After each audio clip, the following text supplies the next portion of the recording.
Explore the many sides, senses, and cultures of Seattle.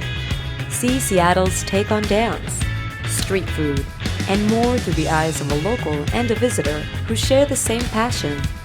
Discover and uncover Seattle's many layers that enrich this vibrant city. This is Culture Trippers. Whether it's modernizing a 1,000-year-old tea service or creating a bar-like experience built around ginger beer, when it comes to non-alcoholic craft drinks, Seattle knows how to innovate and elevate. In this episode of Culture Trippers, sip on Seattle's tastiest drinks and see the city through its cutting-edge beverage scene. Hi, my name is Leo Robicek. I'm the bar director for the Nomad Hotel in New York City. I develop all of their cocktail programs for there as well as 11 Madison Park, and I'm really excited to be exploring Seattle with Cheryl Klaus. I'm Cheryl Klaus, and I'm the CEO and founder of Dry Soda Company. I'm thrilled to have Leo here to be able to show him my Seattle and all the amazing craft drinks we make here. And I can't think of a better way to introduce Dry to a newcomer to Seattle than to go to Taylor's SHELLFISH and eat oysters and drink Dry. We're often using wine to pair with oysters, but to be able to really pair Dry and see what an impact that can make, it was exciting to hear his excitement about that. Why dry soda in Seattle? Seattle is so great because I think it's a super progressive and innovative city. When I started Dry It, the idea really was to create a new category of soda and basically say we can really elevate the experience, we can do really cool flavors like lavender. So people are used to kind of being adventurous. And I love that concept that you can still take these beverages that we feel have been there, done that, and Seattle's just going to take it to another level. A great pairing. The cucumber definitely has more of that sweetness up front, but like I said, ends dry. And this oyster in particular was really salinic. The freshness of this goes really well with that salinity. I was a little hesitant to sort of taste oysters with just something as simple as a flavored soda, but I was honestly really amazed. Next, I'm excited to be taking Leo to Slate in the Ballard neighborhood. They're doing some cool new things with coffee drinks, like their DECONSTRUCTED latte. Part of our mission is to elevate coffee culture in Seattle by emphasizing different ways to appreciate coffee, and then also just to create new and different experiences in coffee as well. How did you come up with the deconstructed latte idea? Farmers work really hard to produce exceptional coffee, but we also source milk from a really wonderful local farm. So we wanted a drink that would highlight what made the coffee unique and the milk unique. You're going to start with the espresso and then taste the milk and then the two combined. And I would give the wine glass kind of swirl like you could with wine. A huge component, of course, with coffee is the aromatics. It's got a nice mid-palate where you do get those chocolatey tones. You also get a lot of fruit. Exactly. But then on the finish, the acidity sort of mellows out and you get a nice pleasant bitterness. Yeah.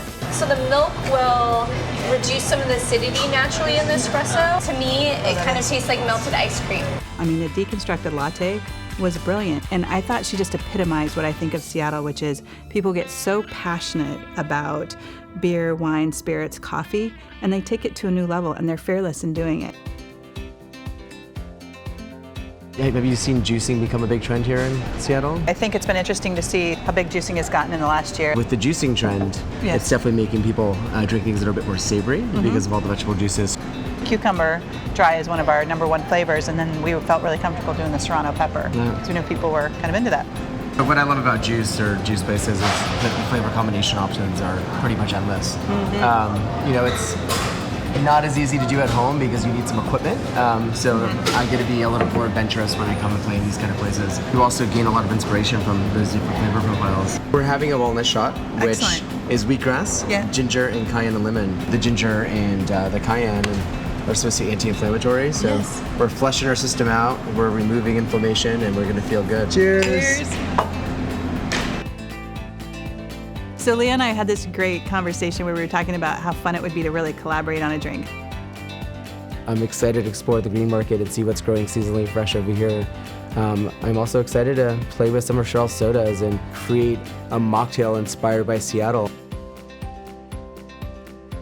So fun going in the farmer's market with you. I love it. Right.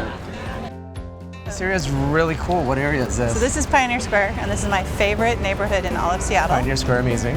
Yes, and it's like one of the oldest areas of Seattle. And Dry is headquartered here. We used to be down on First and Jackson. Amazing. Now we're in Smith Tower.